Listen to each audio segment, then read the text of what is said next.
उत्तर काशी तो ये समझिए महाराज तपोभूमि है। वहाँ तो मतलब पुराने सब तपस्वी लोग ही रहे हैं। वो इतना शुद्ध वातावरण, इतना निर्मल जल, ऐसी वायु कि समझो वहाँ तो लगता है कि वास्तव में स्वर्ग है। ऐसा दिव्य स्थान है, गुरु जी का बहुत बड़ा स्थान है। वो काफ़ी बड़ी जगह है। उसमें गाय भी रहती हैं, गौ सेवा भी होती है, सन सेवा भी होती है। राहगीर उत्तर का मतलब गंगोत्री से निकलने का रास्ता वहीं से है। वहाँ यात्री लोग रुकते भी हैं। वो बड़ा दिव्य ऐसा लगता है, ऐसी निर्मल गंगा। नमस्कार दोस्तों, मैं संतोष चौबे न्यूज़ सर्वोत्तम में आपका हार्दिक स्वागत करता हूं। दोस्तों, इस समय मलूक दास जी महाराज जी के समाधि के सामने मैं बैठा हूं। एक परम तेजस्वी महापुरुष यहां पर विराजमान है। दोस्तों, आज श्री महाराज जी से बातचीत करके मैं आपको दिखाता हूं। महाराज जी का आशीर्वाद मैं भी ग्रहण करूंगा और आप भी करिए। महाराज जी, सबसे पहले मैं आपके पवित्र चरणों में कोटि कोटि वंदन मैं भी कर रहा हूं, मेरे टीम की तरफ से भी और मेरे भक्त, मेरे श्रोता जो इस समय आपको सुन रहे हैं उनके तरफ से। महाराज जी, कृपा करके अपना आशीर्वाद प्रदान करें और अपनी कृपा प्रदान करें। महाराज जी, अपना शुभ नाम और अपने बारे में थोड़ा सा बताने का कष्ट करें। गुरु जी का दिया हुआ नाम रामचिंतामणि दास, पूज्य गुरुदेव का दिया हुआ नाम छोटा सा रामचिंतामणि दास। यही मलुकपुर में रहते हैं। अच्छा। कोठारी जी का काम समाजते हैं। थोड़ा तेज बोलिएगा। कोठारी हैं यहाँ के। अच्छा। कोठारी का काम समाजते हैं, कोठार का। अच्छा। और ये मलुकदास जी का स्थान है, तो उन्हीं की समाधि। उन्हीं की समाधि है। अच्छा। दिव्य समाधि है। वहाँ 451 वर्ष हो गए। ये बगल में उनका धूना है। अच्छा अच्छा। यहाँ पर धून लगाती। कई अवशेष अभी महाराज जी की लगे हुए हैं, जिस पट्टी पर बैठ के धूना में अच्छा लगाती थी। अच्छा। और महाराज जी के तो मलुकदास जी के तो कहनी क्या है, दिव्य स्थान है महाराज जी। यहाँ बहुत दूर दूर से आती हैं 5 परिक्रमा करने मात्र से ही, मतलब कई लोगों के बड़े बड़े असाध्य रोग सही हो जाते हैं। ऐसी कृपा है मलुकदास जी की। और यहाँ प्रतिदिन भंडारा चलता है महाराज जी, हजारों लोग यहाँ प्रसाद पाते हैं। अच्छा। एक मलुकदास जी का ऐसी कृपा, ऐसी उनकी वो है कि यहाँ कभी कोई कम भंडार में नहीं पड़ता महाराज जी। अच्छा। बड़ा भंडार हमेशा भरा रहता है। अच्छा। बड़ी श्रद्धा से लोग सेवा, संत सेवा होती है, गौ सेवा होती है। 2 गौशालाएँ चलती हैं महाराज जी की। तो बहुत सी गौशालाएँ हैं चलती है, लेकिन यहाँ भी 2 पुरानी गौशाला, नई गौशाला है। और संतों का खूब मतलब सेवा होती है। संत निवास, साधक निवास, सभी साधक लोग यहाँ आज मतलब भगवान का भजन करते हैं। वो गुरु जी की बड़ी कृपा है। एक मिनट प्रभु, आप जो गले में माला डाल रखे हैं, ये माला बड़ा दिव्य हमको दिख रहा है। ये मोटे मोटे भी किस चीज की लकड़ी है, क्या है, थोड़ा इसके बारे में बताएं, क्योंकि बड़ा कौतूहल हमारे मन में हो रहा है। ये क्या? एक तुलसी की माला है। अच्छा, इतनी मोटी तुलसी? हाँ, बड़ी बड़ी मोटी तुलसी हैं आपने यहाँ होती हैं। और बड़ी ये भक्तमाल इसमें जो बीच में है, ये भक्तमाल है। इसमें गीता और मतलब भक्तों की पूरी गाथा सूक्ष्म रूप में यहाँ इसमें विद्यमान रहती हैं। गंगा जल, रज, सभी मतलब इससे भक्तमाल का बड़ा महत्व हमारे गुरुदेव तो मतलब कहने क्या है। गुरुदेव तो गुरुदेव ही है। हम तो समझते हैं हमारी पृथ्वी के साक्षात भगवत स्वरूप है। राजेंद्र दास जी महाराज। हाँ, अरे महाराज जी, मैं उनका बड़ा इज्जत करता हूँ। मतलब कहने क्या है, हम लोगों के भाग्य खुल गए हैं। मतलब जो समझो उनकी सानिध्य में आकर के हम तो अपने आप को धन्य मानते कि बस हमको भगवान की दर्शन हो गए, क्योंकि जीवन की हमारी जो कामना थी वो पूरी हो गई। ऐसे हमारे गुरुदेव भगवान। प्रभु, आप श्री महाराज जी का नाम लेते लेते आपका जो आप भावुक हो गए, इसी बात से पता लगता कि गुरु के प्रति आपकी कितनी अपार श्रद्धा है। प्रभु, आप कितना दिन हो गया संन्यास लिए, किन किन स्थानों पर आप भ्रमण किए, अपने भक्तों को कृपा करके थोड़ा सा बताएं।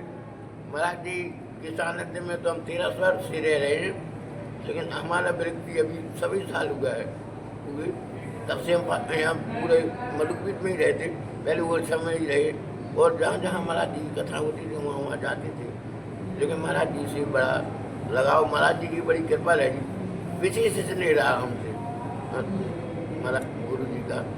तो आज हम उनकी स्नेह से, उनकी कृपा से ही आज मलुकपीठ में बड़े सुख शांति से रह रहे हैं और भगवान का खूब भजन कर रहे हैं। और कोठार का काम सौंपा गुरु जी ने, वो भी सीख रहे हैं। प्रभु जी ये बताएं कि किन किन स्थानों पर और आपने भ्रमण किया, इसके बाद भी। हमारे गुरु जी का ललितपुर है, एक मतलब नरसिंह मंदिर, और ओरछा में कनक भवन है।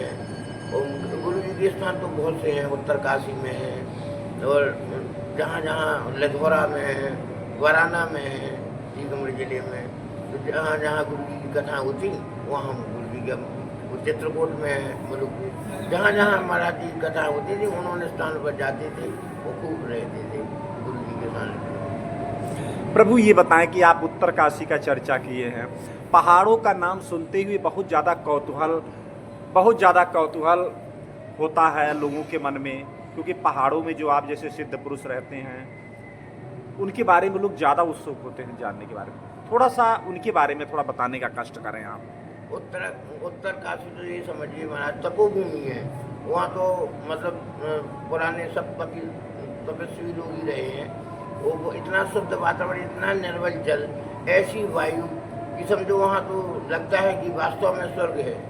ऐसा दिव्य स्थान है, गुरु जी का बहुत बड़ा स्थान है, वो काफ़ी बड़ी जगह है। उसमें गाय भी रहती है, गौ सेवा भी होती है, संत सेवा भी होती है। राहगीर उत्तर का मतलब गंगोत्री से निकलने का रास्ता वहीं से है, वहाँ यात्री लोग रुकते भी हैं। वो बड़ा दिव्य ऐसा लगता है, ऐसी निर्मल गंगा कि कहीं लगता है कि देखने में कि ये तो इतना निर्मल जल है। और गंगा जल का पान तो ऐसा है महाराज जी की, लगता है कि कहीं मिल नहीं पाएगा, ऐसा निर्मल जल है। प्रभु राधा रानी और अवध बिहारी जी के बारे में थोड़ा सा सत्संग प्रदान करें भक्तों को, क्योंकि लोग बड़ा उत्सुकता से सुन रहे हैं।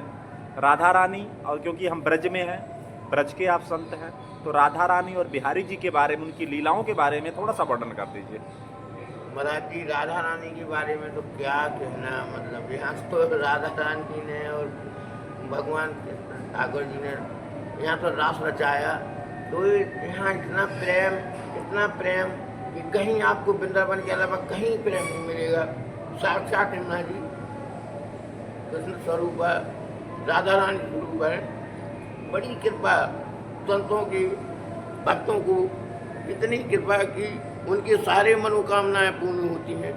और यहाँ तो रज रग में महाराज जी इतना आनंद, परिक्रमा लगाओ तो लगता है कि राधा रानी ने यहाँ परिक्रमा लगाई है, कृष्ण भगवान जी यहाँ से निकले हैं। ऐसे ऐसे दिव्य स्थान है। मीरा जी का स्थान देखिए तो आप देख के रह जाएंगे, जहाँ मीरा जी ने 17 महीने वहाँ बैठ करके और भगवान का भजन किया।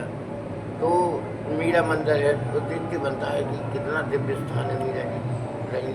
और जितने भी भक्त रसिक भक्त हुए हैं सब वृंदावन में ही है, अधिकांश से वृंदावन में ही रहे। ऐसे कोई भक्त नहीं होंगे जो वृंदावन ना आए हो महाराज जी। बड़ा दिव्य स्थान है। अच्छा प्रभु, वृंदावन तो हमारे शास्त्रों से लेके पूरी दुनिया में रसिक के मामले में फेमस है।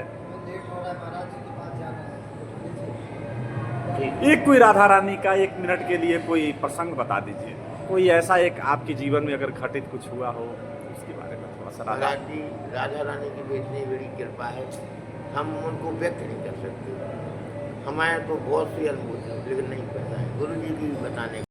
तो दोस्तों देखिए, अति प्रेम में मग्न महात्मा जी से मैंने बात किया, जो अति प्रेम में मग्न है अपने गुरु के और श्री राधा रानी बाकी बिहारी जी के। क्या बात है, कैसा प्रेम है उनका। दोस्तों मलूक दास जी महाराज जी का ये समाधि पर बैठने का जो सौभाग्य प्राप्त हुआ, ऐसी पॉजिटिव एनर्जी है। हम श्री महाराज जी का धुना भी यहाँ विराजमान है। तो दोस्तों अब संतोष चौबे को इजाज़त दीजिए। नमस्कार, जय।